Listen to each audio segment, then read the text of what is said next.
Hello students, welcome back on MCI online classes.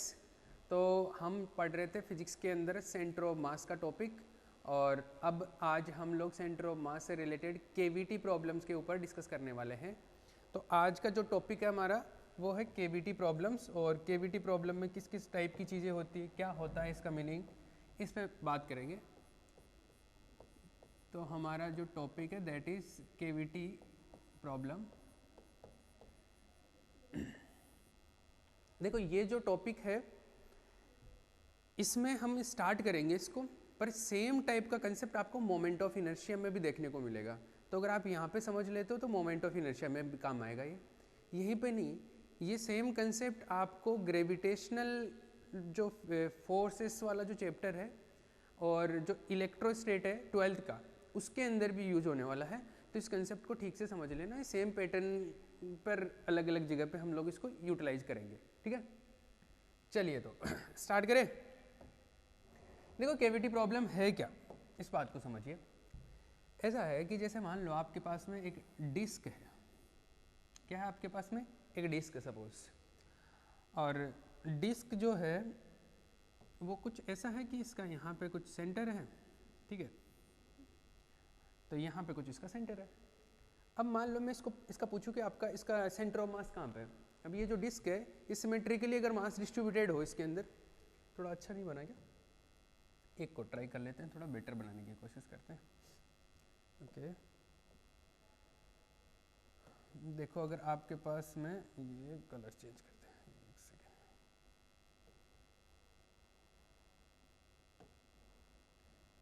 ठीक है भैया, ये मान लो आपके पास में डिस्क है, ये डिस्क है, इसका सेंटर ऑफ मास जो है वो कुछ यहाँ पे है। इसका सेंटर यहाँ पे है। तो मैं इसका पूछूं कि सेंटर ऑफ मास कहाँ पे है, तो डिस्क है तो इसका यूनिफॉर्मली अगर डिस्ट्रीब्यूटेड है मास, तो सेंटर ऑफ मास कहाँ पे होगा? बिल्कुल बीच में, यहाँ पे। ठीक है, कोई प्रॉब्लम ही नहीं है, इजीली कैलकुलेट कर सकते हैं, या डायरेक्ट भी पता है अपने को। अब मैं आपसे ये पूछूं कि ये जो डिस्क है इसके मान लो कि यहाँ से थोड़ा सा पार्ट को कट कर दूं, मैं कट करके हटा दूं, तो यहाँ पर क्या बन गया? एक होल बन गया। अब इसका सेंटर ऑफ मास बताओ, मतलब हमने कुछ मास इसमें से हटा दिया, अब इसका सेंटर ऑफ मास बताओ। तो ये जो मास हटाने पे ये जो खाली जगह हो गई ना, इसको एम्प्टी स्पेस, तो जो खाली जगह है उसको एम्प्टी स्पेस या केविटी बोलते हैं। केविटी मतलब क्या हो गया? खाली जगह। तो ये जो अब ये खाली जगह के साथ में आपके पास में जो स्ट्रक्चर है, इसका सेंटर ऑफ मास बताना है। तो आप सिंपल ये समझिए कि अगर मान लो ये पार्ट खाली है, इसका मतलब यहाँ से कुछ मास हटा दिया, इसका मतलब है कि इधर अपने पास में मास ज़्यादा रह गया, इधर मास थोड़ा कम रह गया। अगर मैं बीच में खड़े होकर सोचूं तो मेरे को कैसे पता किधर मास ज़्यादा किधर कम है? इधर देखो, इधर हटा दिया हमने मास, इधर थोड़ा सा मास ज़्यादा है क्योंकि यहाँ से तो हट गया, तो इधर ऑब्वियसली ज़्यादा रह गया। इसका मतलब सेंटर ऑफ मास ज़्यादा मास की तरफ चला जाता है, तो सेंटर ऑफ मास थोड़ा सा इधर शिफ्ट हो जाएगा, ऐसा होगा। लेकिन कितना? ये केविटी वाले जो प्रॉब्लम है इसमें मास इधर शिफ्ट हो गया, कितना हो गया, इसके ऊपर बात करेंगे हम लोग। डन। सेम दूसरे तरीके से एक और प्रॉब्लम बताता हूँ मैं आपको, फिर आप समझ लेना इसको, फिर हम लोग क्वेश्चंस करना स्टार्ट करेंगे पैटर्न पे।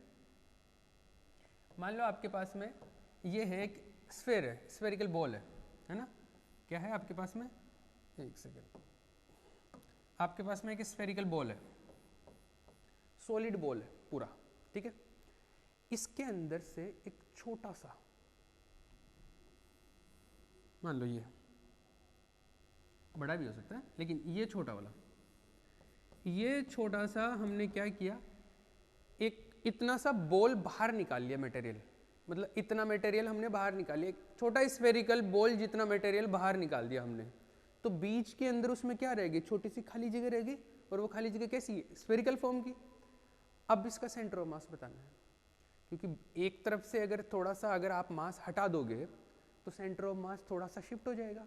तो सेंटर ऑफ मास कितना शिफ्ट हो गया, या मैं ऐसे बोलूँ कि सेंटर ऑफ मास की जो न्यू पोजीशन है वो क्या है, उसके ऊपर बात करेंगे। तो इस तरीके के केविटी वाले जो प्रॉब्लम्स है, केविटी का मतलब हो गया जिसमें आपके पास में एक सिमेट्रिक बॉडी थी, उसमें से कुछ पार्ट आपने हटाने के बाद में जो आपको बॉडी मिल रहा है वो केविटी फुल बॉडी हो गया, मतलब केविटी के साथ में। तो इसका सेंटर ऑफ मास कैसे कैलकुलेट करें, एक चीज़ तो ये। दूसरी बात और, जरूरी नहीं कि हम हमेशा इसमें खाली करें, मतलब यहाँ से मास हटाए, ऐसा भी हो सकता है मास पुट कर दे, मास पुट कर दे। इसका क्या सेंस है? इसका सेंस ऐसे है कि अगर मान लो मेरे पास में एक डिस्क है, क्या है मेरे पास एक डिस्क है, एक डिस्क है ऐसे, ये डिस्क है,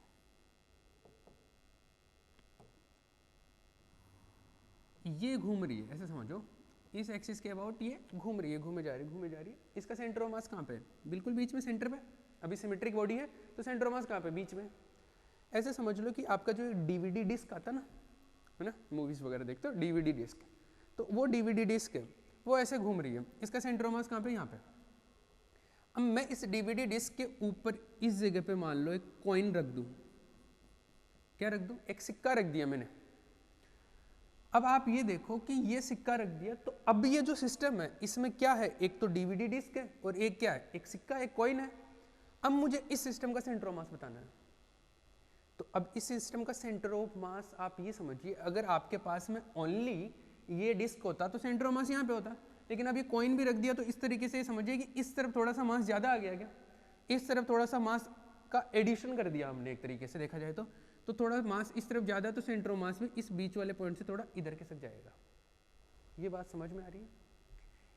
तो अब हमने ये वाले टाइप के प्रॉब्लम्स में डिस्कस करने हैं कि एक्स्ट्रा मास आप पुट कर दो तब क्या हो, या मास हटा लो तब क्या हो। इन सबको हम कैविटी प्रॉब्लम्स में, इस कैविटी प्रॉब्लम्स के अंडर ही डिस्कस करने वाले हैं। ठीक है, तो बेसिकली मैंने दो टाइप के प्रॉब्लम बताए, एक तो जिसमें से मास को हटा दिया जाए और एक जिसमें मास पुट कर दिया जाए एक्स्ट्रा, तो सिमेट्री जो है वो डिस्टर्ब हो जाती है। तो अब जो सेंटर ऑफ मास बताना है, जो सिमेट्री डिस्टर्ब होने के बाद में जो ज्योमेट्री बनी है, या तो कुछ हट के या कुछ ऐड होके, तो इसका सेंटर ऑफ मास बताना है। ये आएगा पूरा केविटी प्रॉब्लम के अंदर। ठीक है, आ जाइए। तो मैंने बेसिकली दो चीज़ें बताई इसके अंदर। एक तो आप क्या कर दो, मास को ऐड कर दो, एडिशन ऑफ मास है आपके पास में। एक टाइप में तो आप क्या करेंगे, मास को ऐड करेंगे। दूसरा टाइप जो है उसमें क्या करेंगे, उसमें आप रिमूव करेंगे मास को, तो रिमूवल ऑफ मास ये है। पहले हम एडिशन ऑफ मास को डिस्कस कर ले। चलिए भैया, तो एडिशन ऑफ मास को डिस्कस करते हैं। इसको मैं एक बार हटा देता हूं। चलो, एडिशन ऑफ मास क्या है, एक एग्जाम्पल लेके ही बात कर लेता हूं मैं, तो आपको समझ में आ जाएगा। स्टैंडर्ड एग्जाम्पल है या जो भी आप इसको समझो, वही मान लो कि मेरे पास में एक डिस्क है, ये लो डिस्क। इस डिस्क का सेंटर ऑफ मास यहाँ पे है, बिल्कुल इसके सेंटर में। इसका मास जो भी है ये किसी मटेरियल का बना हुआ है ना। ये जो डिस्क थी, इसके ऊपर मैंने एक दूसरा मटेरियल यहाँ पे पुट कर दिया। अब देखो, यहाँ पे पुट कर दिया, मान लो यहाँ पे कॉर्नर पे पुट कर दिया, ऐसे एक कॉइन पुट कर दिया मैंने। अब मुझे इस ज्योमेट्री का, ये जो आपके पास में बॉडी बन गया, सिस्टम बन गया, जिसमें दो ऑब्जेक्ट हो गए, एक डिस्क और एक कॉइन, तो इसका सेंटर ऑफ मास मुझे बताना है। ठीक है, चलिए एक सेकेंड, आप देखो इसको सामने से देखोगे तो आपको ऐसे दिखेगा, लेकिन अगर आप ऐसे टॉप से देखो इसको तो आपको बिल्कुल ऐसे सर्कुलर दिखेगा। तो मैं इसका ये तो साइड व्यू हो गया, क्या हो गया इसका, ये साइड व्यू है। मैं एक बार टॉप व्यू बनाता हूँ उसका, तो आपको टॉप व्यू कुछ ऐसा दिखेगा कि ये आपके पास में ये जो मेन सर्कुलर डिस्क है वो है, इसका सेंटर कुछ यहाँ पे है, और जो आपने जो दूसरा डिस्क बनाया, दूसरा डिस्क नहीं, दूसरा जो कॉइन बनाया वो कुछ ऐसे रखा हुआ है, मान लो ऐसा है। लेकिन जो दूसरा कॉइन बनाया उसकी रेडियस भी आपको आइडिया रहेगा कितनी क्या है। एक सेकंड, ये है, मतलब इस डिस्क के ऊपर आपने एक कॉइन रख दिया, तो कॉइन भी तो काइंड ऑफ एक डिस्क ही तो है। अब इसका सेंटर ऑफ मास आपको बताना इस ज्योमेट्री का, तो आप ये देखिए, ये एक्स्ट्रा मास इधर रखा तो सेंटर ऑफ मास थोड़ा सा इधर शिफ्ट हो जाएगा, या सेंटर ऑफ मास का जो न्यू पोजीशन होगा वो थोड़ा इस तरफ होगा। तो इसको कैसे कैलकुलेट करें, आ जाइए। सिंपल आप ये समझिए कि आपके पास में अब कितने बॉडी हैं, 2 बॉडीज हैं, तो 2 बॉडी प्रॉब्लम के हिसाब से इसको डील करेंगे। तो मान लीजिए कि एक बॉडी तो आपके पास में ये है पूरा फुल डिस्क, इसके मास को मैं मान लेता हूँ m1, ठीक है। इसकी जो मास डेंसिटी है वो है मान लो सिग्मा 1, क्योंकि एरिया में डिस्ट्रीब्यूटेड है तो मास डेंसिटी कौन सी होगी, सरफेस मास डेंसिटी, उसको क्या लिख दिया मैंने, सिग्मा। ये जो दूसरा आपके पास में जो डिस्क है इसका मास मैंने ले लिया m2, कितना ले लिया m2, और इसका जो डेंसिटी है वो मान लो सिग्मा 2। अब ज़्यादातर क्वेश्चंस में क्या होता है, सिग्मा 1 और सिग्मा 2 क्या रहता है, इक्वली रहता है। तो सिग्मा 2 और सिग्मा 1 इक्वल रहता है तो प्रॉब्लम थोड़ा सा इजी हो जाता है, ठीक है। बाकी मैं एक बार जनरल तरीके से बता रहा हूँ, फिर उसी के अंदर मैं सिग्मा 1 और सिग्मा 2 को इक्वल पुट कर दूंगा तो आपको थोड़ा सिंप्लीफाइड फॉर्म मिल जाएगा, तो आप ध्यान रख लेना। डन, आ जाइए। देखो ये है m1, इसका मास डेंसिटी कितना, सिग्मा 1, इसका m2 सिग्मा 2। इसका जो एरिया है, एरिया कितना है, मान लो इसका एरिया है a1 और इसका एरिया कितना है a2। देखो हम लोग अभी 2 डायमेंशनल सिस्टम की बात कर रहे हैं, क्योंकि मास डिस्ट्रीब्यूशन कैसा है, एरिया में, तो मैं एरिया की बात कर रहा हूँ। जब मास डिस्ट्रीब्यूशन 3D में होता है, मतलब वॉल्यूम में, तो हम एरिया की जगह किसकी बात करेंगे, वॉल्यूम की। जैसे स्फीयर की बात कर लूँ मैं, है ना, एक गोला है तो वहाँ पे मास डिस्ट्रीब्यूशन किस में है, वॉल्यूम के अंदर है, तो वॉल्यूम में आता है तो फिर यहाँ पे इसकी जगह रो आ जाएगा और इसकी जगह क्या आ जाएगा, वॉल्यूम। फिलहाल ये है। आओ भैया आगे बढ़ते हैं। देखो इसके अंदर अगर मैं बात करूँ तो 2 ऑब्जेक्ट ले लिए मैंने, मुझे अब कैलकुलेट करना है कि इसका सेंटर ऑफ मास कहाँ पे है। तो सेंटर ऑफ मास सिंपल सी बात है कि जैसे अगर इस पॉइंट से मैं इसको ओरिजिन समझ लूँ, यहाँ से मेजरमेंट कर रहा हूँ मैं, इसको ओरिजिन समझ लूँ, तो इस बड़े वाले ऑब्जेक्ट का मतलब फुल डिस्क का, इसका सेंटर ऑफ मास तो यहीं पे आ गया, ये फुल डिस्क का सेंटर ऑफ मास यहीं पे होगा ना, तो इसका सेंटर ऑफ मास तो हो गया 0,0 पे। और ये जो डिस्क है ये, इसके सेंटर ऑफ मास की पोजीशन ये रहेगी, ठीक है। इसके सेंटर ऑफ मास यहाँ पे, मान लो ये d डिस्टेंस पे है, कहाँ पे है, d डिस्टेंस पे, तो यहाँ से ये कितने डिस्टेंस पे, d डिस्टेंस पे हो गया, तो इसके कोऑर्डिनेट कितने हो गए, इसका कोऑर्डिनेट क्या हुआ, इसका कोऑर्डिनेट हुआ x में तो हो गया d और y में तो 0 है, तो इसका कोऑर्डिनेट आ गया आपके पास में d, 0। Is that clear, okay. ऐसे हम कैलकुलेट कर सकते हैं। तो इसके सेंटर ऑफ मास के कोऑर्डिनेट आ गए, इसके सेंटर ऑफ मास के कोऑर्डिनेट आ गए। अब हम लोग क्या कर सकते हैं, पूरे टोटल सिस्टम के सेंटर ऑफ मास कैलकुलेट कर सकते हैं। तो टोटल सिस्टम का सेंटर ऑफ मास अगर कैलकुलेट करना है तो क्या आएगा, XUM equal to M1 X1 plus M2 X2 upon M1 plus M2, simple. तो देखो जरूरी नहीं कि मैं एक ही कॉइन रखूं, और भी कुछ पुट कर सकता हूं। जैसे मान लो मैंने एक रेक्टेंगुलर शीट भी पुट कर दी, एक कॉइन भी पुट कर लिया, एक और कॉइन पुट कर दिया, उसकी पोजीशन अलग है। तो आप जितने अलग अलग पार्ट्स बॉडीज ऐड करते जाते हो वो वैसे ही सबके लिए आता जाएगा, 3 4 ऐसे चलता जाएगा, ठीक है। अभी 2 की बात करें तो 2 में डिस्कस कर लेते हैं। M1 जो है इसका मास है। अब देखो वही जो कल डिस्कस कर रहे थे, मास जो होता है वो क्या होता है, सिग्मा ए, ऐसा होता है एरिया में जब डिस्ट्रीब्यूशन होता है। तो M1 इक्वल टू क्या आएगा, सिग्मा 1 A1 और M2 इज इक्वल टू क्या आएगा, सिग्मा 2 A2। डन, ये आएगा। तो दोनों की वैल्यूज अगर मैं पुट कर दूँ तो ये क्या आएगा, sigma 1 A1 X1 plus sigma 2 A2 X2, ये है sigma 1 A1 plus sigma 2 A2, ये x of centre of mass आ जाएगा। कोई प्रॉब्लम नो। अब देखिए आपके पास में ऐसा है ये जो है ना फर्स्ट ऑब्जेक्ट, फर्स्ट कौन है, ये मतलब आपने 2 बॉडी बनाया ना इसको, तो ये फुल बॉडी का सेंटर ऑफ मास यहाँ पे, मतलब इस पूरे को आप समेट के इधर रख दो और इसको आप यहाँ पे रख लो। ऐसा है तो क्या आपने एक को कहाँ रखा, आपने O पे रख लिया, एक को तो आपने O पे रख लिया यहाँ पे, M1 को तो आपने पुट कर लिया यहाँ पे, दूसरे वाले को M2 को पुट कर लिया आपने यहाँ पे, और दोनों के बीच में डिस्टेंस कितना है, D डिस्टेंस है। ठीक है, दोनों के बीच में डिस्टेंस कितना d डिस्टेंस है, इसको m1 पे पुट कर लिया, इसको m2 पे पुट कर लिया, कोई प्रॉब्लम नो। इसके कोऑर्डिनेट 0,0 और इसके कोऑर्डिनेट आपके पास में d,0।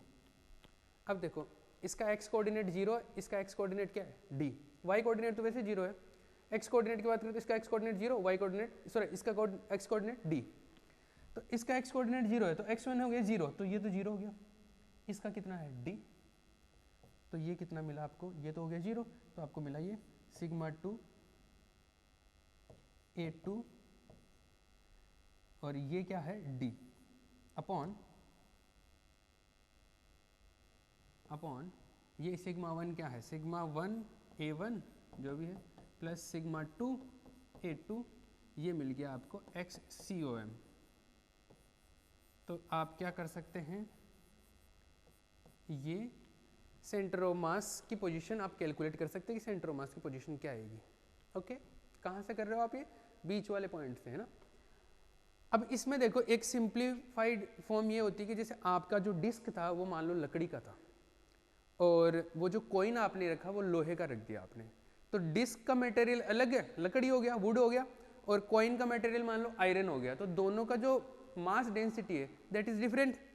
तो मास डेंसिटी डिफरेंट, तो उनके लिए σ1 और σ2 के जो वैल्यूज है वो क्या है अलग अलग, तो जो भी वैल्यू आए वो इस फॉर्म में पुट कर सकते हैं। लेकिन अगर मान लो कि आपका डिस्क वो है वुड का है ना, लकड़ी का, और सेम लकड़ी का सेम मटेरियल का बना हुआ आपने कॉइन रखा, तो दोनों की डेंसिटी मान लो सेम है, तो दोनों की डेंसिटी सेम है तो σ1 और σ2 क्या आ जाएगा इक्वल। तो इफ σ1 इज इक्वल टू σ2 और इसको मान लो सिग्मा पुट कर दूं, तो σ1 और σ2 सेम आ जाएगा, तो इसमें से सिग्मा कॉमन आ जाएगा, ऊपर भी सिग्मा रह जाएगा, तो सिग्मा से सिग्मा कट जाएगा, तो सिग्मा कैंसिल आउट हो जाएगा, और सिग्मा कैंसिल आउट हो तो ये क्या बन जाएगा प्रॉब्लम, ये प्रॉब्लम ऐसा बन जाएगा x centre of mass is equal to, ये सिग्मा कैंसिल आउट तो ये हो गया A2 d upon A1 plus A2, ये बन गया आपके पास में। ठीक है, तो आपके पास में x सेंटर ऑफ मास का वैल्यू ये आ गया डायरेक्ट एरिया की टर्म्स में।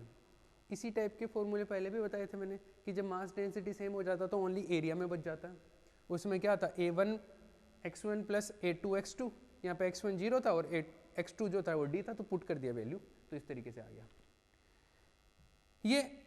तो आप क्या कर सकते हो, इस चीज़ को आप डायरेक्ट रिमेंबर कर सकते हो, याद रख सकते हो इस चीज़ को। ठीक है, अब एरिया कहाँ, एरिया जो भी आएगा दोनों ऑब्जेक्ट का एरिया रख लेना। आपके पास में जो सिस्टम बना है क्या बना, जैसे ये है इस बड़े वाले का एरिया, तो इसकी जो भी रेडियस है उसके हिसाब से इसका एरिया देख लेना, छोटे वाले का जो भी रेडियस है उसके हिसाब से उसका एरिया देख लेना, कर सकते हैं। ठीक है, तो इस तरीके से आप इसको सेट कर सकते हो, आपके पास में आंसर आ जाएगा।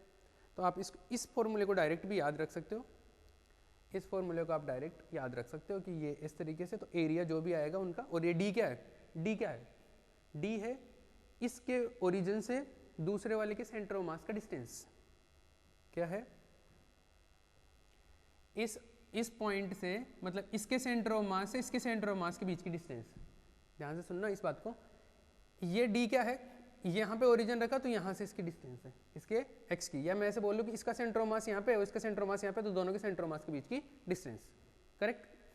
तो इस तरीके से आप ध्यान रख सकते हो। जैसे मैं इस पर कुछ न्यूमेरिकल बेस्ड प्रॉब्लम करवाता हूँ जिसमें वैल्यू दे देता हूँ मैं आपको। ऐसा है, मान लो कि आपने, ये तो एक स्टैंडर्ड वेराइटी वो टाइप करवा दिया मैंने। अगर मान लो आपके पास में डिस्क है, ये डिस्क है, और इसके ऊपर आपने जो कॉइन रखा है वो कुछ ऐसे रख दिया, ठीक है, ये आपका सेंटर ऑफ मास हो गया इसका, और ये इसका सेंटर ऑफ मास हो गया। ठीक है, इसकी जो रेडियस है मैं ऐसे मान लेता हूँ कि ये जो इसकी रेडियस है ये कैपिटल R है, ठीक है, और इसकी जो रेडियस है ये है R/2, कितनी है R/2, मतलब ये जो छोटा आपने जो कॉइन रखा उसकी रेडियस कितनी रखी है आपने R/2, इसकी रेडियस कितनी है R, ठीक है। r/2 भी नहीं, अगर मैं बात करूँ तो थोड़ा सा इसका शेप चेंज करता हूँ, एक सेकंड रुको, दूसरा वैल्यू लेते हैं हम लोग। ये है आपके पास में ज्योमेट्री मेन जो सर्कल है, और इसके अंदर मैंने एक सर्कल बनाया, मान लो यहाँ पे बना दिया मैंने, कहाँ पे बनाया, मैंने बनाया है यहाँ पे, ये भी नहीं, मैंने बनाया कुछ ये सर्कल बना दिया, ठीक है।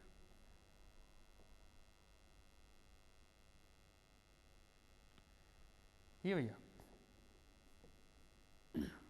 अब देखना, ये जो अलग से आपने कॉइन पुट किया, जरूरी नहीं कि आप कहीं पे भी पुट कर सकते हो, आपको जहाँ पे ठीक लगे।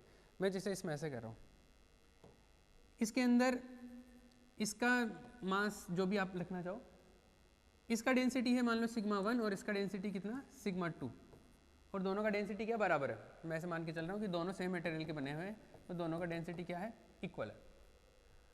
ओके, इसकी जो रेडियस है वो कैपिटल आर है, कितनी है, कैपिटल आर रेडियस है, और इसकी जो रेडियस है वो आप देख सकते हो कितनी है, जो भी आपको ठीक लगे इसमें से देख के बता सकते हो आप। अभी मैं बता दूंगा, क्वेश्चन करवाऊंगा तब। अब मुझे इसमें बात करना है कि मैंने ये कॉइन रख दिया एक डिस्क के ऊपर, मुझे इसका सेंटर ऑफ मास बताना है, किसका, ये जो न्यू ज्योमेट्री बन गया जिसके अंदर कॉइन भी है और डिस्क भी है, इसका सेंटर ऑफ मास बताना। तो मैं क्या करूँ, मैं काम कर सकता हूँ, एक फॉर्मूला तो सिंपल यही होता है अपने पास में, क्योंकि सिग्मा सेम है तो डायरेक्ट मैं ये लगा सकता हूँ, क्या डायरेक्ट में क्या लगा सकता हूँ, एरिया से लगा सकता हूँ कि A2D upon A1 plus A2, अगर आपको डायरेक्ट ये याद है तो, नहीं याद है तो M1 M2 से चल लेना, वहाँ से स्टार्ट कर लेना। A2 किसका है, इसका एरिया, और A1 किसका है, इस बड़े वाले का एरिया, और D क्या है, दोनों के सेंटर के बीच की डिस्टेंस, दोनों के सेंटर ऑफ मास के बीच की डिस्टेंस। अब सुनना, A1 तो बड़ा वाला है, बड़े वाले का एरिया क्या होगा, A1 क्या है, बड़े वाले का एरिया, बड़े वाले का एरिया होगा क्योंकि सर्कुलर है डिस्क, तो पाई आर स्क्वायर। छोटे वाले का A2 तो पाई आर स्क्वायर, ये भी सर्कुलर है, डिस्क ही तो है, तो डिस्क है तो इसका एरिया क्या होगा, इसकी रेडियस कितनी है ये बताओ। जैसे ये आर है तो इसका सरकमफ्रेंस भी कितना हो गया आर, तो इसका सरकमफ्रेंस आर है तो इसकी रेडियस कितनी होगी r/2, तो इसकी रेडियस कितनी है r/2, तो यहाँ पे आप क्या पुट करोगे r/2 का स्क्वायर, ठीक है। तो ये क्या बन गया, पाई आर स्क्वायर बाई 4, ये एरिया हो गया। तो दोनों के एरिया मिल गए अपने को। डी क्या, दोनों के सेंटर्स के बीच की डिस्टेंस, डी क्या है, इसका सेंटर यहाँ पे, इसका सेंटर ऑफ मास और इसका सेंटर ऑफ मास यहाँ पे, दोनों के बीच की डिस्टेंस ये है डी। या मैं ऐसे बोल लूँ कि इसका जो ओरिजिन है ये, इस ओरिजिन से इसका सेंटर ऑफ मास की डिस्टेंस है, ये है डी, तो ये डी है। अब ये डी कितनी है, देखो ये है आर, तो ये कितनी डी, r/2, तो एक्स सेंटर ऑफ मास पता कर लो, क्या मिला, A2 ये रहा, पाई आर स्क्वायर बाई 4 प्लस नहीं डी कितना है, r/2, ये है r/2 upon A1 plus A2, तो A1 तो है पाई आर स्क्वायर और A2 कितना है, पाई आर स्क्वायर बाई 4, डन। तो यहाँ से बस इसको कैलकुलेट कर लो, ऐड वगैरह कर लो, बस अब तो कुछ नहीं बचा, मैथमेटिकल कैलकुलेशन है। तो ये हो गया पाई आर क्यूब अपॉन 8 हो गया नीचे ऊपर तो, और नीचे की बात करूँ तो इसमें देखो एलसीएम ले सकते हैं हम लोग, 4 एलसीएम लेंगे तो 4 pi r square plus pi r square 5 pi r square बच जाएगा, तो 5 पाई आर स्क्वायर बाई 4, ठीक है। देखो पाई से पाई चला जाएगा, आर स्क्वायर से एक आर बच जाएगा, यहाँ पे 2 बचा, तो ये फाइनली क्या बना, ऊपर तो बच गया r/2 और नीचे क्या बचा, नीचे आपके पास में बचा 5, तो ये हो गया r/10। क्या आया आपके पास में, r/10 आया, एक्स सेंटर ऑफ मास। तो सेंटर ऑफ मास की पोजीशन अब कहाँ पर है, r/10 पे। r/10 का मीनिंग समझ रहे हो आप, r/10 का मीनिंग ये है कि यहाँ से पहले देखो सेंटर ऑफ मास यहाँ पे था जब ये पुट नहीं किया था, अब क्योंकि इस तरफ थोड़ा सा मास एक्स्ट्रा आ गया, इस तरफ थोड़ा सा मास एक्स्ट्रा ऐड कर दिया हमने, तो सेंटर ऑफ मास इस तरफ खिसक जाएगा। अब इस तरफ कितना खिसक गया, r/10, तो यहाँ से इधर r/10 डिस्टेंस पे रहेगा, यहाँ से r/10 मान लो कुछ यहाँ पे, तो सेंटर ऑफ मास कुछ यहाँ के आसपास मिल जाएगा, ठीक है। सॉरी। तो ये हम लोगों ने सेंटर ऑफ मास पता कर लिया, डन। चलिए आगे बढ़े। अब मैं जरूरी नहीं कि ये केविटी यहीं पे दूं, दूसरी जगह पे भी दे सकता हूँ। केविटी नहीं दिया मैंने, इसमें एक्स्ट्रा मास ऐड किया, एडिशन किया ना। मैं मल्टीपल भी कर सकता हूँ, 2 सिक्के पुट कर दूं अलग अलग पोजीशन पे, कर सकते हैं ना, तो वो भी कर सकते हैं। चलिए एक दूसरी प्रॉब्लम और करते हैं।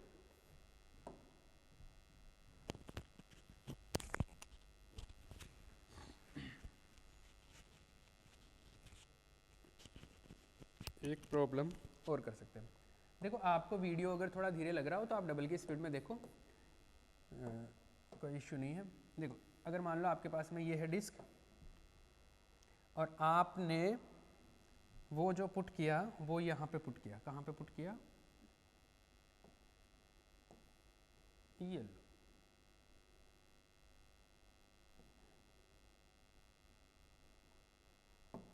आप मुझे ये बताओ, आपके पास में एक डिस्क है तो पहले उसका सेंटर मास कहाँ पे, बीच में।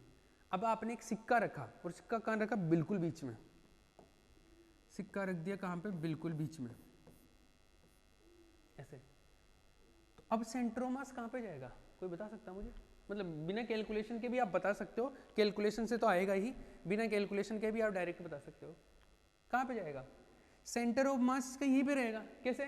देखो पूरे का जो सेंटर ऑफ मास है वो यहीं पे, इस डिस्क का भी सेंटर ऑफ मास कहाँ पे, यहीं पे। करेक्ट है? तो ओवरऑल सेंटर ऑफ मास यहीं पे तो रहने वाला है, क्योंकि दोनों ऑब्जेक्ट के सेंटर ऑफ मास के बीच का डिस्टेंस कितना रहा, दोनों का सेंटर ऑफ मास यहीं पे, तो दोनों के बीच के सेंटर ऑफ मास के जो बीच का डिस्टेंस है डी, डी कितना हो गया, 0। और डी अगर 0 हो गया तो एक्स सेंटर ऑफ मास क्या आ जाएगा, 0 आ जाएगा। डन? ओके चलिए आगे बढ़ते हैं। अगर मान लो कि मैं केविटी की पोजीशन, ये इसकी पोजीशन चेंज कर दूं, जो मास ऐड किया है उसकी पोजीशन चेंज कर दूं। पोजीशन चेंज कैसे? मान लो कि मैंने जो है एक सेकेंड, मैंने जो ये लिया है ये यहाँ पे कर दूँ, मैं कहाँ पे करूँ,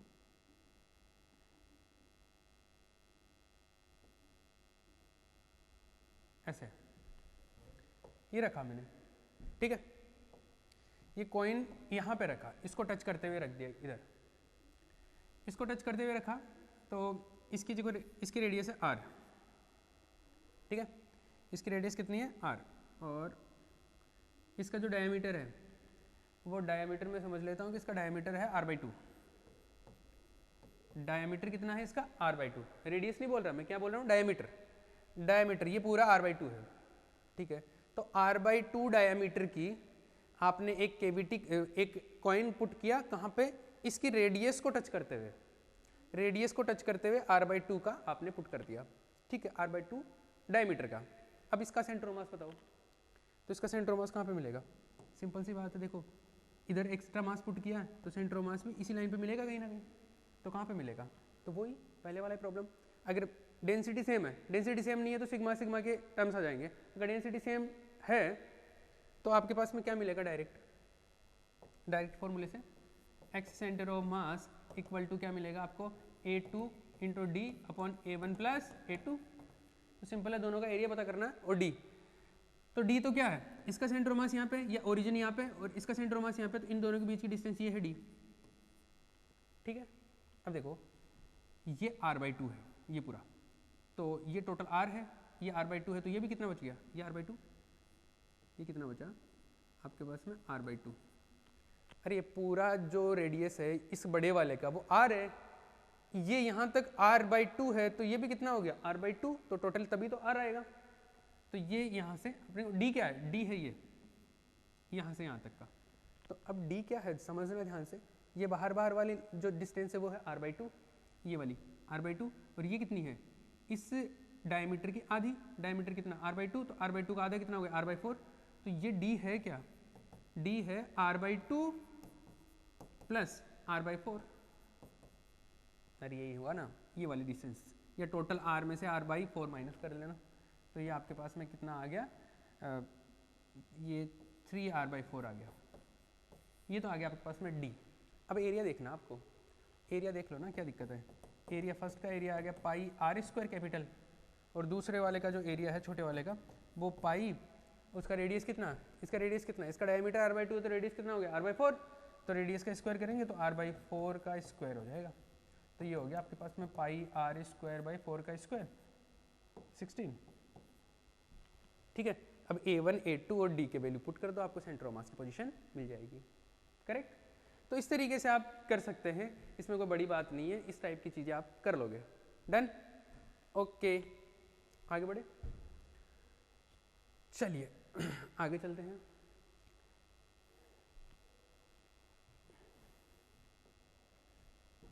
अच्छा, एक थोड़ा सा जनरलाइज प्रॉब्लम इसमें और करा देता हूँ, मैं बता देता हूँ आपको, आप खुद से कर सकते हैं। जैसे मान लो कि आपके पास में एक ऐसा है और मैंने एक कॉइन रख दिया यहाँ पे, एक कॉइन रखा यहाँ पे, एक कॉइन रख दिया, मान लो बड़ा कॉइन रख दिया एक यहाँ पे, ठीक है, मतलब एक कॉइन इधर रखा, एक कॉइन इधर रखा, और मान लो कि एक कॉइन यहाँ पे और रख दिया, ठीक है। एक सेकेंड, मुझे इनकी सबकी पोजीशन पता है कि क्योंकि जब कॉइन पुट करेंगे तो आपको पोजीशन भी पता रहेगी कि किस जगह पे पुट किया है। एक सेकेंड, ये वाला जो है ना, इसको हटा के मैं इसको यहाँ पे बना रहा हूँ।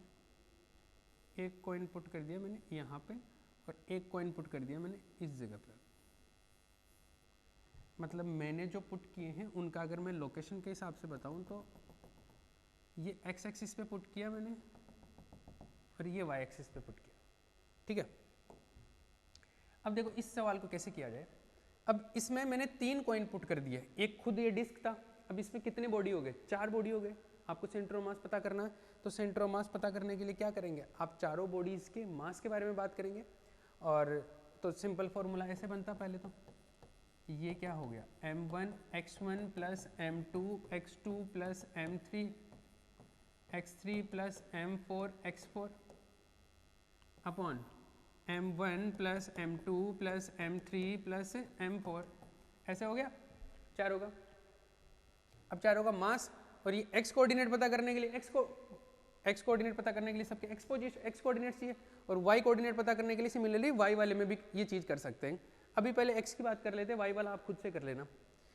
अब देखो मैं इसमें क्या करूँ, एक तो ऐसा हो सकता है कि इन सारे जो कॉइन रखे हैं उनका मास डेंसिटी सेम दे रखा हो। अगर सेम नहीं दे रखा हो तो m जो आएंगे उन्हें सिग्मा 1 सिग्मा 2 सिग्मा 3 की फॉर्म में आ जाएंगे।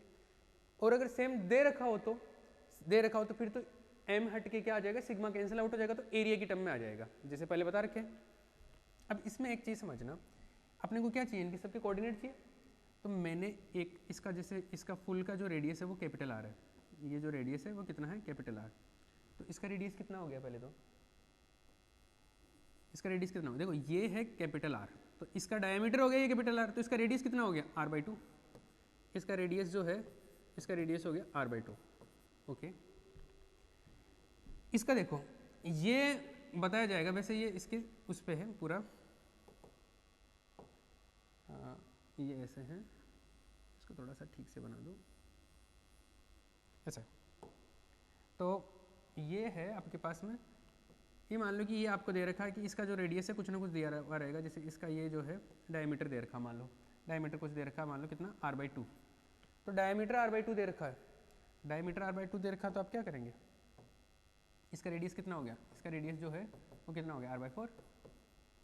इसी तरीके से मान लो कि इसको भी इसी तरीके से दे रखा है कि इसका जो डायमीटर है वो r/2 है, तो इसका रेडियस कितना हो गया, r/4। तो ऐसे तीनों जो ज्योमेट्री है उनके सबके आपके क्या रेडियस पता चल गया, तो आप क्या कर सकते हो, एरिया पता कर सकते हो। दूसरी चीज़, रेडियस से एरिया तो मिल गया, मेरे को कोऑर्डिनेट्स चाहिए, तो कोऑर्डिनेट्स भी मैंने बॉडी जैसे बनाई कि कोऑर्डिनेट भी आप पता कर सकते हो। कैसे, इस बड़े वाले का डिस्क का कोऑर्डिनेट तो हो गया 0,0, इसके कोऑर्डिनेट क्या हो गए, इसके कोऑर्डिनेट ये हो गए पीछे की तरफ ये, मतलब अगर इसको x एक्सिस और इसको y एक्सिस ले लूँ तो ये नेगेटिव में है, तो इसके कोऑर्डिनेट आपको मिल जाएंगे माइनस में r/2 माइनस r/2, और y कोऑर्डिनेट तो इसका 0 है, ठीक है। इसी तरीके से इसके अगर कोऑर्डिनेट की बात करूँ, इसका कोऑर्डिनेट ये है x कोऑर्डिनेट, तो इसका x कोऑर्डिनेट ये हुआ, x कोऑर्डिनेट ये हुआ, तो देखो ये कितना है, ये है पूरा r/2, ये भी r/2, तो r/2 और r/4 ये कितना हो गया 3r/4। ये लास्ट जो क्वेश्चन किया था उसके हिसाब से ये ऐसे समझ लो, तो इसके कोऑर्डिनेट हो गया 3r/4, 0, ये इसके कोऑर्डिनेट हो गए। सिमिलरली इसके कोऑर्डिनेट देख सकते हैं, ये y एक्सिस के ऊपर है, तो y एक्सिस के ऊपर x कोऑर्डिनेट का वैल्यू तो 0 हो जाता है, ये डिस्टेंस पता करनी है, तो ये पूरी r है, ये r/4 है, तो ये 3r/4 हो गया, तो इसके कोऑर्डिनेट क्या हो गया आपके पास, x कोऑर्डिनेट 0 और y कोऑर्डिनेट कितना हो गया 3r/4, ठीक है ना, क्योंकि ये लेंथ और ये लेंथ क्या बराबर ही है। इस तरीके से हम लोग सबके कोऑर्डिनेट पता कर लिए और सबका एरिया भी हम पता कर सकते हैं, तो हम सबका मास फाइंड आउट कर सकते हैं। अगर मास डेंसिटी इक्वल है तो ये एरिया में कन्वर्ट हो जाएगा, और मास डेंसिटी इक्वल नहीं है तो कुछ दी हुई रहेगी, जो दी हुई रहेगी उससे हिसाब से आप कर लेना। तो यहाँ से x कोऑर्डिनेट मिल जाएगा, फिर y कोऑर्डिनेट पता कर लेना, तो x और y दोनों कोऑर्डिनेट पता कर सकते हैं। देखो जब मैंने ये बताया था वो d वाली फॉर्म में, उसमें 2 ऑब्जेक्ट के लिए वो थोड़ा सिंप्लीफाइड वर्जन है, तो ज़्यादातर सवाल 2 ऑब्जेक्ट के लिए आते हैं, तो 2 ऑब्जेक्ट के लिए तो आप कर ही सकते हो। तो जनरल फॉर्म तो यही होता है। हमने क्या किया था अभी,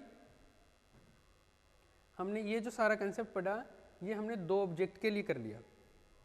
हमने क्या किया, ये जो कंसेप्ट डिस्कस किया हमने क्या किया 2 के लिए कर लिया, क्योंकि ज़्यादातर क्वेश्चंस जो होते हैं ना मोस्ट ऑफ वो 2 ऑब्जेक्ट के लिए होते हैं, तो 2 ऑब्जेक्ट के लिए थोड़ा सिंप्लीफाइड वर्जन तैयार कर लिया था।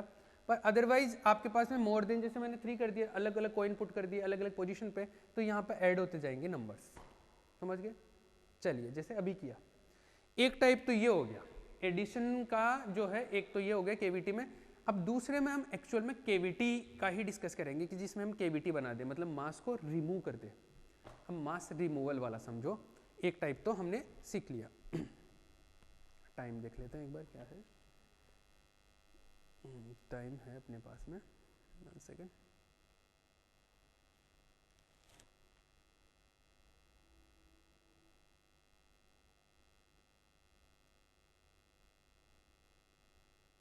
ओके, टाइम है अपने पास। चलिए रिमूवल वाला सेकंड जो पार्ट है वो रिमूवल वाला, तो रिमूवल का जो कंसेप्ट है मास रिमूवल, तो एक्चुअल में रिमूव करते तब खाली जगह बनती है, कैविटी बनती है, कैविटी इसी को बोलते हैं।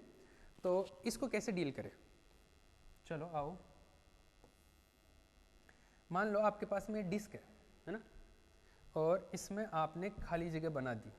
जैसे पहले में आप क्या कर रहे थे, जैसे जगह भर रहे थे वैसे आप क्या कर रहे हो, खाली जगह बना रहे हो।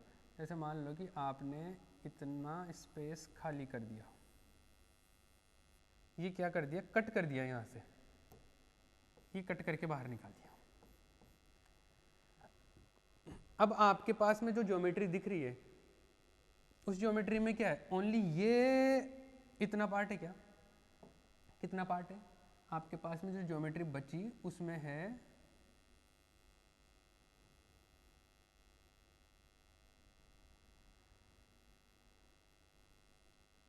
ये वाला, ये जो येलो वाला पार्ट बचा ना, ओनली ये वाला पार्ट बचा, ये तो आपने कट करके बाहर निकाल दिया। तो ये कट करके बाहर निकाल दिया, येलो वाला पार्ट बचा। तो आप ये समझिए, अगर मैं सेंटर ऑफ मास मान लो यहाँ पे इसका, पहले जो बड़े वाले जो फुल जो था उसका सेंटर ऑफ मास यहाँ पे था, तो अगर मैं इसको कट करके बाहर निकाल दूँ तो इस तरफ तो मास ज़्यादा रह जाएगा, यहाँ तो खाली जगह होगी, तो सेंटर ऑफ मास थोड़ा इधर शिफ्ट हो जाएगा। क्या हो जाएगा, बिल्कुल। इसको कैसे कैलकुलेट करें, आओ समझिए। तो देखो इसको कैलकुलेट करने का तरीका क्या है, सिंपल मेथड ये है कि आप एक काम करो, आप पहले इसको सिमेट्री बना लो। सिमेट्री बना लो मतलब ऐसा है कि जैसे आपके पास में खाली जगह है, मैं चाहता हूं कि इसको भर दिया जाए, लेकिन आप अगर खाली जगह आपको मैं ज्योमेट्री दे रहा हूं, उसमें एक्चुअल ज्योमेट्री में तो खाली जगह है। एक्चुअल ज्योमेट्री में क्या है, एक्चुअल ज्योमेट्री अब जो आपके पास में है वो ऐसा है, ये है एक तरीके से, ये है। इस ज्योमेट्री का सेंटर ऑफ मास चाहिए मुझे, ये तो हटा दिया यहाँ से। अब क्या करें हम, अब मैं इसका तरीका ये है कि आप इसमें कुछ मास ऐड कर दो और कुछ मास सबट्रैक्ट कर दो। मतलब आप कुछ जैसे किसी कोई इक्वेशन के अंदर आप +2 कर दो और फिर -2 भी कर दो, तो +2 और -2 टोटल तो आपने 0 ऐड किया, कुछ भी ऐड नहीं किया एक तरीके से देखा जाए, लेकिन आप +2 और -2 करके कुछ सिंप्लीफाई कर सकते हो। सेम उसी तरीके से मैं ये बोल रहा हूँ कि आप क्या करना, आपको आप इसमें इतना मास ऐड कर दो कि ये फुल बन जाए। ये जैसे ये इतनी खाली जगह है, तो ये जैसे लकड़ी का बना हुआ है, तो मैं काम क्या करूँ, एक लकड़ी का टुकड़ा लेके आओ, इसी लकड़ी का जो ये बना हुआ है ना, ये इसी लकड़ी का एक टुकड़ा लाया और इसमें फिट कर दिया। ठीक है, मतलब मैं इसमें एक्स्ट्रा मास ऐड कर रहा हूँ, ये लो, ये मैंने कंप्लीट सर्कल कर दिया, एक लकड़ी का टुकड़ा लाया और यहाँ पे ऐड कर दिया, अब कंप्लीट सा बन गया क्या अपने पास डिस्क, और इसका कंप्लीट का डिस्क सेंटर मास कहाँ पे रहेगा, यहाँ पे रहेगा, ठीक है। लेकिन ऐसे कुछ भी ऐड थोड़ा ना कर सकते हैं, कुछ ऐड किया तो उतना ही सब्ट्रैक्ट भी करना पड़ेगा, तभी अपना बैलेंस होगा। तो हम क्या करें, हम ये बोल देते हैं कि आप एक काम करो कि आपने जितना ऐड किया ना, सपोज आपने ऐड किया प्लस m, इतना ऐड किया इसका मास, तो आप क्या करो माइनस m भी कर दो साथ में, तो प्लस m और माइनस m टोटल कितना हो जाएगा 0, मतलब आपने कुछ भी ऐड नहीं किया।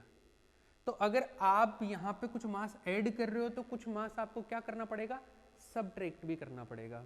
तो मास को सब्ट्रैक्ट करने का क्या सेंस है, तो इसके लिए एक मैथमेटिकल लॉजिक है कि आप एक काम कर लो, ऐसे मान लो कि जैसे मान लो कि इतनी डिस्क ऐड की तो इतनी डिस्क हटा दी, मतलब आपने इतना मास ऐड किया तो इतना मास सब्ट्रैक्ट भी कर लिया।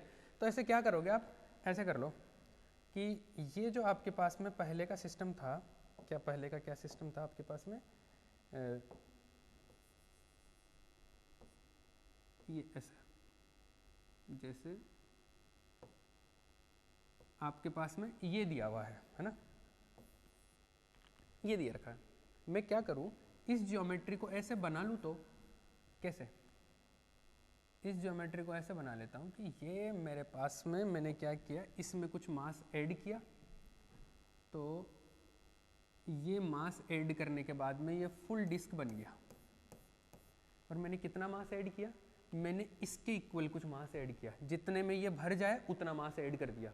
तो मान लो मैंने m मास ऐड किया, कितना मास, वो m मास ऐड करने के बाद में जो बना वो ये बना, ठीक है। साथ में मैं इसको ऐसे कर लूँ कि m मास ऐड किया तो m मास सब्ट्रैक्ट भी कर लिया, तो इसका मतलब है आपने ये जो पोजीशन है, इस पोजीशन पे इतना मास ऐड किया तो इतना ही मास आपने क्या कर दिया, हटा भी दिया, ये मास आपने ऐड कर लिया यहाँ पे m, तो आपने इतना ही मास यहाँ से क्या कर लिया, हटा दिया, मतलब इतना प्लस m भी किया और इतना ही मास क्या किया आपने, माइनस m भी किया। अब नेगेटिव में मास, यहाँ पर नेगेटिव में मास से कोई सेंस है नहीं, बस कैलकुलेशन पर्पज से मास को नेगेटिव लिख रहे हैं हम लोग, कि मैंने प्लस m किया तो मेरे पास में कंप्लीट डिस्क बन गया, और माइनस m किया तो इतना कुछ है। अब इन दोनों को वापस से जोड़ूं मैं, तो यहाँ पे प्लस m की किस जगह पे मैं माइनस m लाके पुट कर दूं, तो प्लस m और माइनस m टोटल 0 हो जाएगा यहाँ का मास, तो ये क्या बच जाएगा, ओनली ये बच जाएगा। तो मैं इस ज्योमेट्री को क्या इन दो ज्योमेट्री के कॉम्बिनेशन से समझ सकता हूँ क्या, अरे बात समझ में आ रही है, इस ज्योमेट्री को मैं इन दोनों के कॉम्बिनेशन से, इन दोनों को कंबाइंड करूंगा तो क्या ये मिल जाएगा, क्या मिल जाएगा, क्यों, क्योंकि मैंने इस खाली जगह में कुछ ऐड किया, तो इसी खाली जगह की पोजीशन पे मैंने कुछ सब्ट्रैक्ट कर दिया माइनस m, तो इन दोनों को मिलाऊंगा तो माइनस m से प्लस m कैंसिल आउट हो गया, हट गया। अब वैसे इस बात का कोई सेंस नहीं है कि नेगेटिव मास क्या है, मैं बोलूँ कि -2 kg, तो -2 kg का वैसे तो कोई सेंस है नहीं प्रैक्टिकली तो, लेकिन यहाँ पे हम लोग कैलकुलेशन के पर्पज से करते हैं। तो इससे हुआ क्या, इससे ये हुआ कि आपने एक तो फुल बॉडी बना लिया है ना, ये सिमेट्रिक बॉडी, ये पूरा डिस्क बन गया पूरा, और ये कुछ इस जगह पे नेगेटिव मास हो रखी है आपने, तो ये इसका तो सेंटर ऑफ मास आप जानते हो।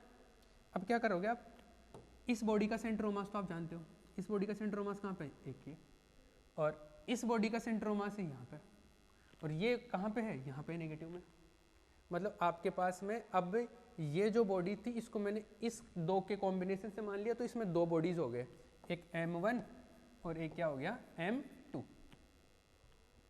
तो अगर आपको सेंटर ऑफ मास पता करना है तो आप क्या करेंगे, x centre of mass equal to m1 x1 plus m2 x2 upon m1 plus m2, ठीक है। m1 किसका मास आया, इसका टोटल का मास, और m2 किसका मास है, ये जो आपने हटाया या जो यहाँ पे अप्लाई किया उसका मास है पर नेगेटिव में। आई थिंक आपको ये समझ में आ रहा होगा। अगर इसको समझने में कोई दिक्कत है तो मैं एक छोटा सा कंसेप्ट इधर से बताता हूँ, सुनना ध्यान से, अगर किसी को दिक्कत आए तो। जैसे मान लो यहाँ पे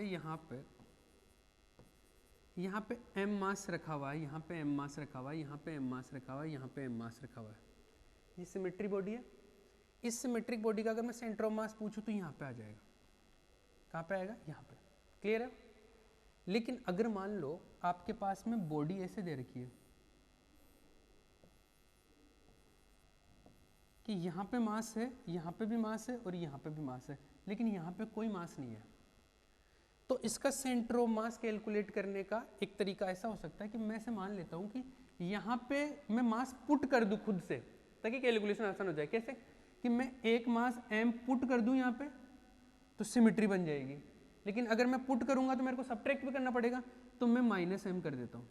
तो मैंने +m और -m किया, मतलब टोटल मैंने कितना मास पुट किया, 0 ही तो किया, तो कोई मैथमेटिकली कोई डिफरेंस आएगा नहीं इसमें। तो मैं क्या कर रहा हूँ,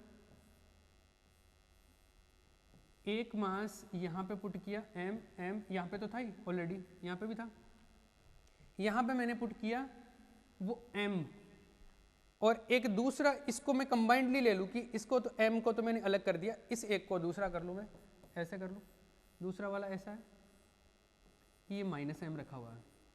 अब आप इन दोनों ज्योमेट्रीज को ऐड करो, ऐड करोगे तो क्या होगा, यहाँ पे मास 0, यहाँ पे मास 0, तो इस कॉर्नर पे तो क्या हो जाएगा मास m, यहाँ पे इस देखो दोनों को मैं एक साथ रख लूँ तो यहाँ पे 0, यहाँ पे m, तो इस कॉर्नर पे भी मास क्या आ जाएगा m, इस कॉर्नर पे भी मास क्या आ जाएगा m, और इस कॉर्नर पे मास m और -m, टोटल कितना आ जाएगा 0, जो कि एक्चुअल बॉडी आपको मिल गया। एक्चुअल बॉडी में यहाँ पे 0 ही तो था मास। तो आपने क्या किया, आपने इस टाइप की बॉडी को आपने एक सिमेट्रिक बॉडी और एक एक्स्ट्रा मास में ब्रेक कर लिया, मतलब आप इसको ऐसा बना सकते हो। इससे फायदा क्या हुआ, इससे फायदा ये हुआ कि ये सिमेट्री बन गई, इसका तो सेंटर ऑफ मास आपको डायरेक्टली पता है, तो इस बॉडी का सेंटर ऑफ मास तो आपको पता है। अब ये एक मास है, ये इसका सेंटर ऑफ मास और आप पता, इसका सेंटर ऑफ मास की पोजीशन है, तो इसके कोऑर्डिनेट पता करके आप कैलकुलेशन को आसान कर सकते हैं। तो आपने क्या किया, आपकी जो नॉन सिमेट्रिक बॉडी थी उसमें कुछ ऐड किया और सब्ट्रैक्ट किया, तो उससे एक पार्ट तो सिमेट्रिक बन गया, उसका आप इजीली कैलकुलेट कर सकते हो, और दूसरा पार्ट कुछ है उसका हम कैलकुलेट कर लेंगे। तो ऐसे है, तो ये किया हमने। तो सुनना ध्यान से, इसमें ये ऐसे यहाँ से कटा हुआ था, कुछ नहीं था यहाँ पे, तो मैंने यहाँ पे कुछ तो ऐड कर दिया, तो मेरे पास में सिमेट्रिक बन गया। और इतना ही क्या करेंगे, इस जगह पे क्या कर लेंगे, नेगेटिव में मास पुट कर देंगे। अब नेगेटिव मास का कोई सेंस है नहीं, लेकिन मैथमेटिकली कंसेप्ट को बनाने के लिए लिख रहे हैं इसे। तो आ जाइए, अब देखो ये फुल बॉडी जो बना, इसका सेंटर ऑफ मास तो यहाँ पे बीच में, तो इसका सेंटर ऑफ मास का कोऑर्डिनेट क्या हो गया, इसके कोऑर्डिनेट तो हो गए 0,0, और ये जो है ये नेगेटिव मास वाला, ये नेगेटिव मास वाला वैसे कहाँ पे पुट किया हुआ है, यहाँ पे ही है। पॉजिटिव वाला भी यहीं पे पुट किया, नेगेटिव वाला तभी तो 0 होगा। तो इसका जो सेंटर ऑफ मास का पोजीशन है, इसका सेंटर ऑफ मास ये कहाँ पर है, वैसे यहाँ पे, तो इसका सेंटर ऑफ मास यहाँ पे इतनी डिस्टेंस पे, यही है ना सेंटर ऑफ मास का डिस्टेंस। एक सेकंड, कलर दूसरा है, सेंटर ऑफ मास, इसका सेंटर ऑफ मास यहाँ पे, तो इसका ये जो डी डिस्टेंस है वो ये है। मतलब इसका जो अगर कोऑर्डिनेट की बात करूँ, जो नेगेटिव वाला है वो भी यहीं पे पुट किया हुआ, पॉजिटिव वाला भी यहीं पे पुट किया हुआ, लेकिन मैंने अलग अलग दिखाया है ताकि एक पूरा सिमेट्री दिखे और एक एक्स्ट्रा मास दिख जाए। तो इसका सेंटर ऑफ मास जो है वो इतनी डिस्टेंस पे, कितनी पे, डी पे। डी कितना है, देखो अगर ये r है, कैपिटल R, इसका रेडियस कैपिटल R ले लूँ तो ये कितना हो गया, r/2 हो गया क्या। तो इसका कोऑर्डिनेट जो है, इसके कोऑर्डिनेट x कोऑर्डिनेट हो गया r/2 और y कोऑर्डिनेट कितना हो गया 0, और इसके कोऑर्डिनेट है 0,0। ठीक है, अब आ जाइए भैया,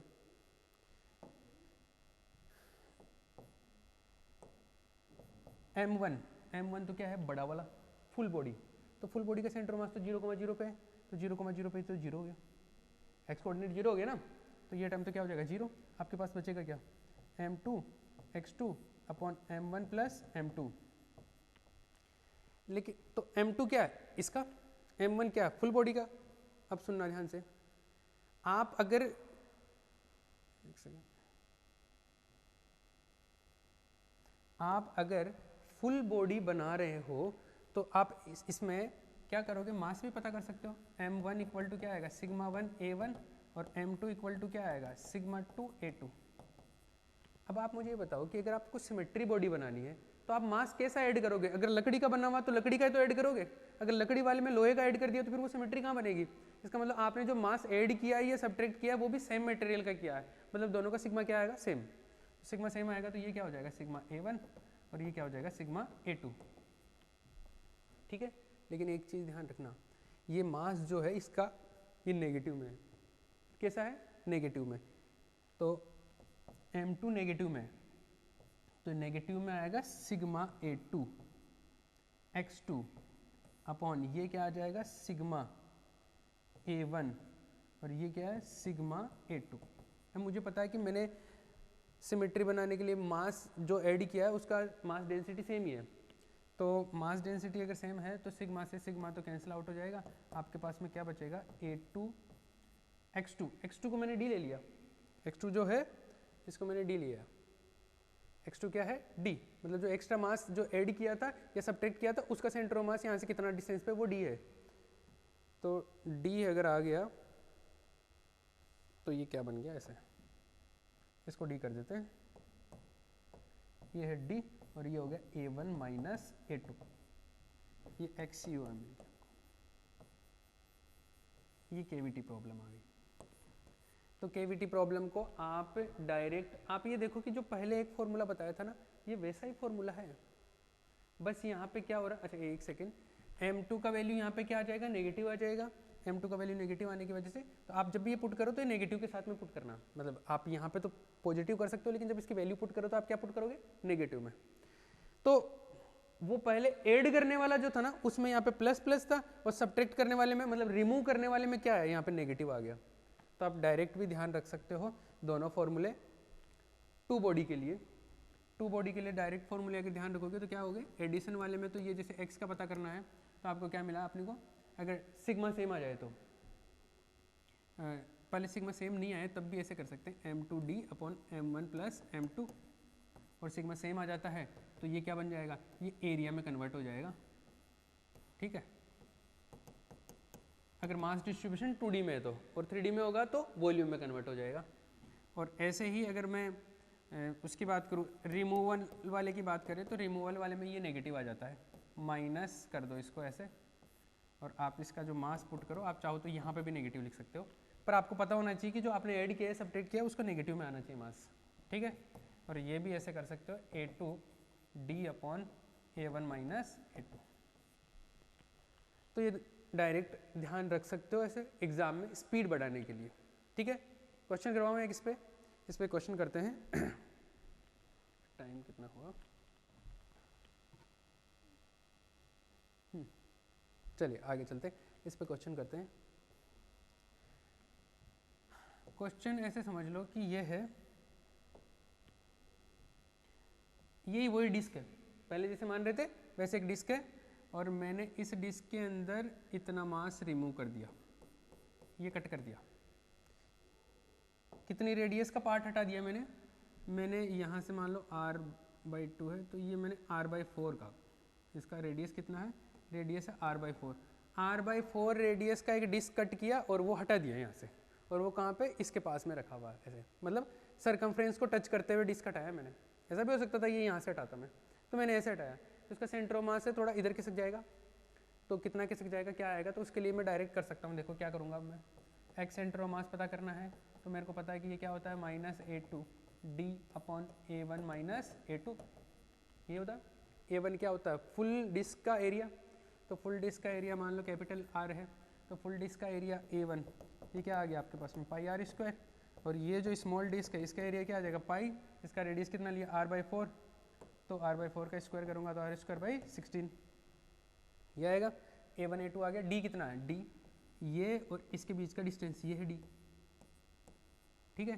तो d अगर मैं पुट करूँ तो d कितना आएगा, देखो ये टोटल r है ये r/4 है तो r माइनस r/4 क्या हो जाएगा 3r/4, तो ये जो d है ये क्या है 3r/4, तो सबका वैल्यू पुट कर दो, a2 कितना है, a2 है माइनस पाई r²/16, d कितना है, d है 3r/4 और a1 a2 का वैल्यू पुट कर दो, a1 है पाई r² और ये हो गया आपके पास में पाई r²/16, इससे जो भी कट पीट के आता है आपके पास में आप कैंसिल आउट कैलकुलेट कर सकते हैं, डन। सेम चीज़ आप वॉल्यूम में भी बात कर सकते हो, किसमें वॉल्यूम में कैसे, जैसे मान लो आपके पास में एक स्फेरिकल बॉडी है, आपके पास में क्या है एक स्फेयर है, गोला है ना, बॉल है ऐसे समझ लो, सॉलिड बॉल है, जैसे मिट्टी का एक लड्डू बना लिया आपने, इस टाइप का मिट्टी का एक बॉल बना लिया ऐसा, और इसके अंदर मान लो कि बीच में खाली जगह रख दो आप, और खाली जगह कहाँ रखी मैंने, मान लो मैंने खाली जगह रखी यहाँ पे, यहाँ पे खाली जगह रख ली, ये स्पेरिकली खाली जगह रख ली, मतलब इतना बॉल, इतनी जगह जो है ना इसमें बीच में खाली है। तो स्पेरिकल बॉल है तो ये सारा गेम किस में आएगा? अब वॉल्यूम में। और वॉल्यूम में आएगा तो मैं कैसे डिस्कस करूंगा इसको, सुनना ध्यान से। जैसे आपके पास में एरिया में चल रहा था ना, ऐसे एरिया में चल रहा था आपके पास में -A2D/A1 - A2, तो सेम चीज़ किस में आ जाएगी? एरिया की जगह पे क्या आ जाएगा आपके पास में? वॉल्यूम। अगर 3 डायमेंशनल में है तो ये किस में आ जाएगा? वॉल्यूम में।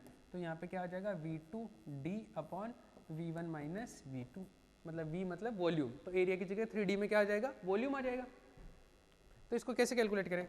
जैसे मान लो इसका सेंटर मास पता करना, तो इसका देखो रेडियस वगैरह, इसका रेडियस है R, और मान लो मैंने इसका जो रेडियस दिया है वो है R/4।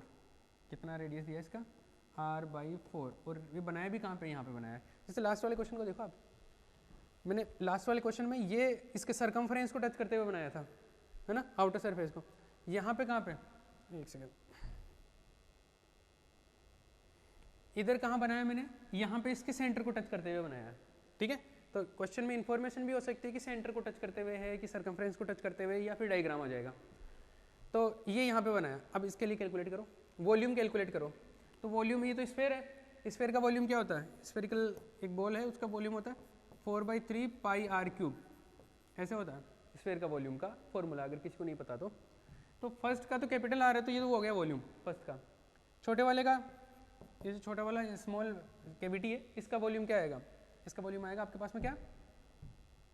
4/3 πr³। इसका r³ मतलब इसका रेडियस का क्यूब, तो इसका रेडियस कितना? R/4, तो R/4 ये हो गया R³, और 4 का क्यूब करेंगे तो क्या आएगा? 64, ठीक है। ये आ गया, तो ये V1 का वैल्यू आ गया, ये V2 का वैल्यू हो गया। और D क्या है? केविटी वाले का सेंटर ऑफ मास और पूरे फुल बॉडी का सेंटर ऑफ मास, इन दोनों के बीच की डिस्टेंस, तो इन दोनों के बीच की डिस्टेंस ये है D। कितना है? R/4। तो D कितना है? R/4। यहाँ पे पुट करेंगे तो सबका आपके अपने पास में आंसर आ जाएगा, और ये आंसर आएगा नेगेटिव में। नेगेटिव में आंसर आने का क्या सेंस है? नेगेटिव में आंसर आने का सेंस है कि ये देखो, यहाँ से मास हटाएंगे तो इस तरफ मास ज़्यादा हो गया, और इस तरफ मास ज़्यादा हो गया, मतलब ये इधर खिसक जाएगा, तो ये नेगेटिव डायरेक्शन में खिसक गया। अगर मैं इस तरफ पॉजिटिव एक्स मानूँ तो इधर नेगेटिव एक्स, तो वो नेगेटिव आना ये बता रहा है कि वो इस तरफ शिफ्ट हो जाएगा, सेंटर ऑफ मास इस तरफ खिसक जाएगा, ठीक है। इस तरीके से हम लोग कर सकते हैं। अरे कर लोगे क्या? देखो 2 बॉडीज का ज़्यादा पूछा जाता है, इसलिए मैंने ये 2 बॉडीज के तो शॉर्टकट बता दिए। अगर मल्टीपल बॉडी बने, मतलब केविटी आपने 2-3 जगह से कट कर दी, तो ऐसी सिचुएशन में सेंटर ऑफ मास पता करने के लिए क्या करेंगे? फिर ये 2 वाला नहीं, जो हमने ये स्टार्ट किया था वहाँ से चालू करना पड़ेगा आपको। मतलब ये 3 के लिए, 4 के लिए, उन सब के लिए आ जाएगा। जैसे एक और प्रॉब्लम बता दूं क्या? मैं बता देता हूँ, मैं, है ना, एक प्रॉब्लम और बता देता हूँ, तो थोड़ा आपको सिंप्लीफाइड फॉर्म में आपको समझ में आ जाएगा। देखो मान लो ये है, इसका सेंटर ऑफ मास यहाँ पे। अगर मान लो कि मैं एक केविटी बनाऊँ यहाँ पे,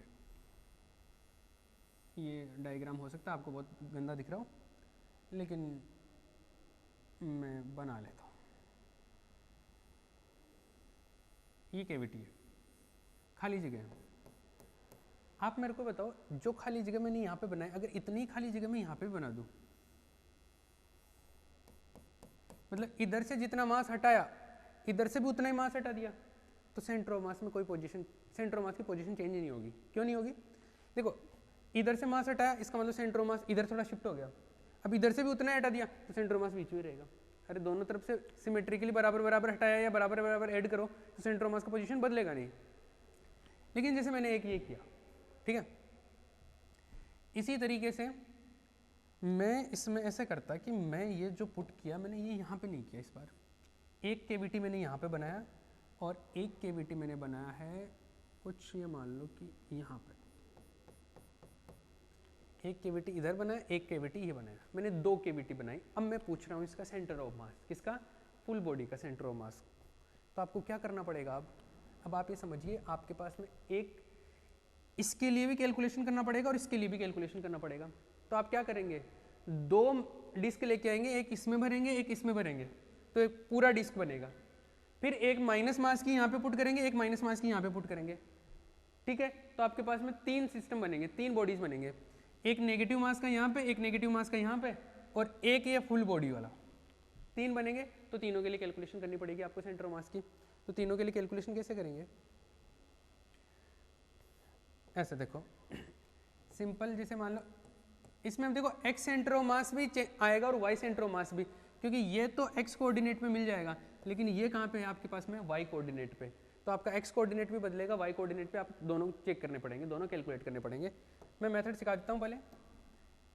क्या है बेसिक, यहाँ से चालू होता है, जैसे x के लिए बात कर लेते हैं, यहाँ से चालू होता है basic m1 plus m2 plus m3। अब मुझे पता है कि अगर मुझे इसको सिमेट्री बनाना है तो सेम ही टाइप के मटेरियल रखना पड़ेगा, सेम ही टाइप का मटेरियल रखना पड़ेगा, मतलब सिग्मा क्या आएगा, सेम, और सिग्मा सेम आएगा तो ये क्या बन जाएगा, सिग्मा तो हट जाएगा, सब में क्या आ जाएगा, एरिया आ जाएगा। तो ये आ जाएगा a1 x1 plus a2 x2 plus a3 x3 upon a1 plus a2 plus a3। अब सुनना बात को ध्यान से, मान लो ये जो बड़ा वाला ज्योमेट्री है उसको मैं, उसका एरिया मैं a1 ले लेता हूँ। ये जो है ये वाला, क्योंकि ये तो कैविटी है ना, इसका एरिया a2 ले लेता हूँ, और इस कैविटी का एरिया a3, और ये तो कैविटी है तो मेरे को नेगेटिव मास पुट करना पड़ेगा, और नेगेटिव मास पुट करना पड़ेगा तो ये जो दोनों हैं m2 m3 ये नेगेटिव में आएंगे, m2 m3 नेगेटिव में आएंगे, मतलब ये भी नेगेटिव होगा और ये भी नेगेटिव होगा, और यहाँ पे ये वाला भी नेगेटिव, ये वाला भी नेगेटिव, तो आपके पास में ये भी नेगेटिव नेगेटिव नेगेटिव नेगेटिव ऐसे आएगा। अब आप सबके तीनों के एरिया पता कर सकते हो, रेडियस का अगर आइडिया होता आपको जो दी हुई रहेगी, जैसे यहाँ पे अगर मान लो कि ये है, ये इसका डायमीटर दे रखा मान लो r/2, ये पूरा दे रखा r, तो इसका रेडियस हो गया r/4। इसी तरीके से मान लो मैं ये आपको दे दूँ कि ये r/2 है, ये तो ये r/2 है, तो इसका भी रेडियस कितना हो गया, r/4। तो इनका एरिया पता कर सकते हो, एरिया पता कर सकते हो, कोऑर्डिनेट्स पता कर सकते हो। ये अलग से पुट किया था तो नेगेटिव मास के साथ में, ये भी नेगेटिव मास के साथ में, तो नेगेटिव नेगेटिव की वजह से नेगेटिव आ गया। एरिया पता कर सकते हो और कोऑर्डिनेट्स पता कर सकते हो, जैसे एक्स कोऑर्डिनेट पता किया वैसे ही वाई कोऑर्डिनेट पता कर लेना, आप कर सकते हो ना। तो इस तरीके से आप केवीटी प्रॉब्लम को डील कर सकते हो। तो आपके पास में जरूरी नहीं कि एक ही केवीटी बनाए, एक ही डिस्क में मान लो मल्टीपल छेद कर दिए, अलग अलग जगह से आपने मेटल उठा उठा के हटा दिया हटा दिया हटा दिया, तो इसके अंदर अगर आपको कैलकुलेट करना है तो कर सकते हैं, ठीक है।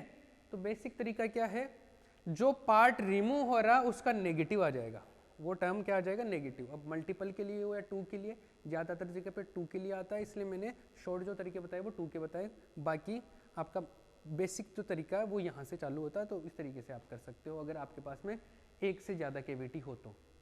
समझ गए? ओके, इसको यहीं पे फिनिश करते हैं, ठीक है।